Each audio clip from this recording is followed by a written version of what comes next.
आता इलेक्शन आल्यानंतर काही लोक इकडे तिकडे जाणारच, स्वाभाविक आहे त्या, पण त्याच्यामुळे महायुतीवरती कुठला परिणाम होईल का? बिलकुल. महायुती भक्कम आहे, महायुती चांगल्या प्रकारे काम करते.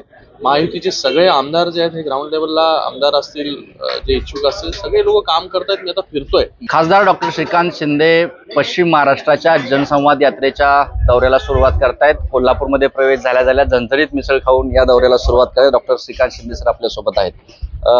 साधारणतः पश्चिम महाराष्ट्रातला जनसंवाद यात्रेचा दौरा कसा असणार?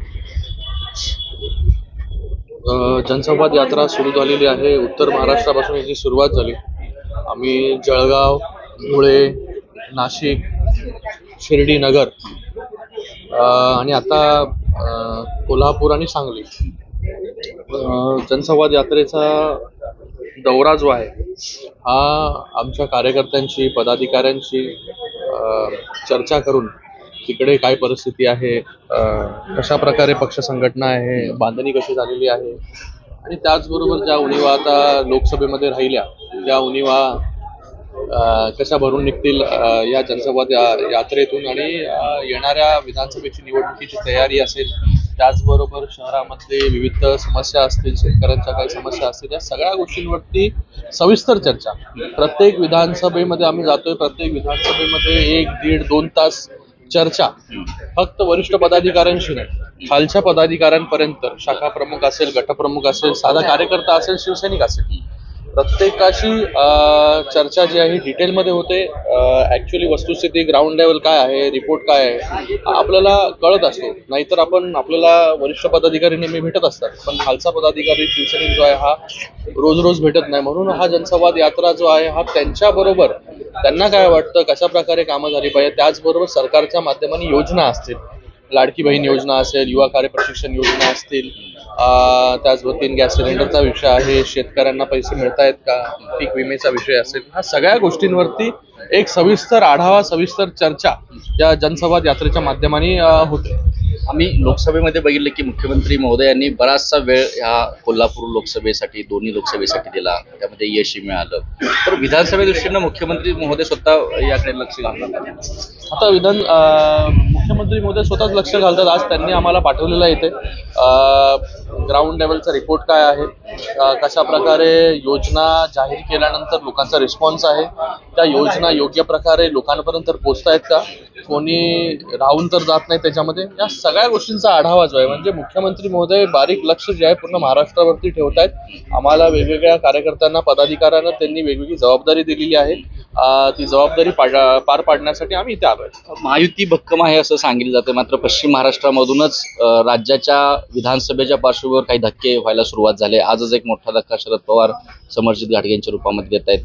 हे भाजप मधून हे गळती, याकडे तुम्ही कसं पाहताय या जनसंवाद यात्रेच्या पार्श्वभूमीवर? बघा, महायुती भक्कम आहे. महायुतीचे सर्व नेते एकत्र मिळून काम करतायत आणि येणाऱ्या विधानसभेमध्ये महायुतीच्या माध्यमाने गेल्या 2-2.5 वर्षामध्ये माननीय मुख्यमंत्री असतील, उपमुख्यमंत्री महोदय असतील, ज्या प्रकारे काम करतायत, 2.5 वर्ष अगोदरचं उदाहरण आपल्या समोर आहे. 2.5 वर्षामध्ये 2.5 दिवस देखील मंत्रालयामध्ये मुख्यमंत्री गेले नव्हते. त्याचा एक वेगळा विक्रम झाला होता.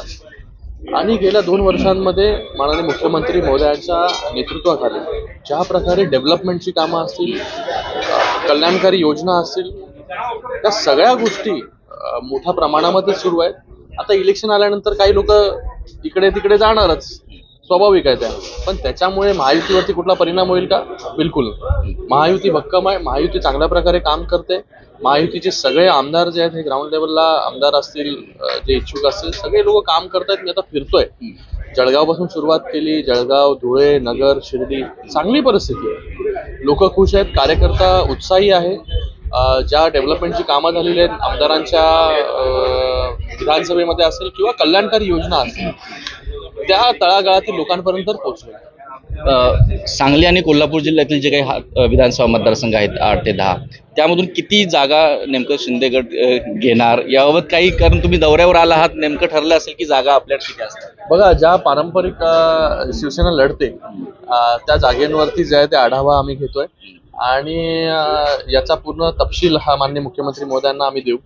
आणि मला वाटतं वरिष्ठ नेते माननीय मुख्यमंत्री असतील, दोन्ही उपमुख्यमंत्री मोदी असतील, हे बसतील आणि ठरवतील की कोण किती जागा ज्या आहेत या लढवेल, कुठे कुठे लढवेल. आणि बघा, विनेबिलिटी क्रायटेरिया जो जिंकून येईल ज्या जागेवरती, तिथे तिथे मला वाटतं की हे सगळे नेते त्यांचं एकमत होईल आणि त्याच्यावरती प्रत्येक जागा कशी निवडून येईल त्याच्यासाठी एकत्र मिळून हे तिन्ही पक्ष एकत्र काम करतात. लोकसभेतील काही मदतीवरून काही खासदारांनी तुमच्या शिंदे गटातील आमदारांना आमच्याकडून येऊन लढावं, आम्ही तुम्हाला मदत करू असं जाहीरपणे सांगितलेलं, हे लपून राहिलेलं नाहीये.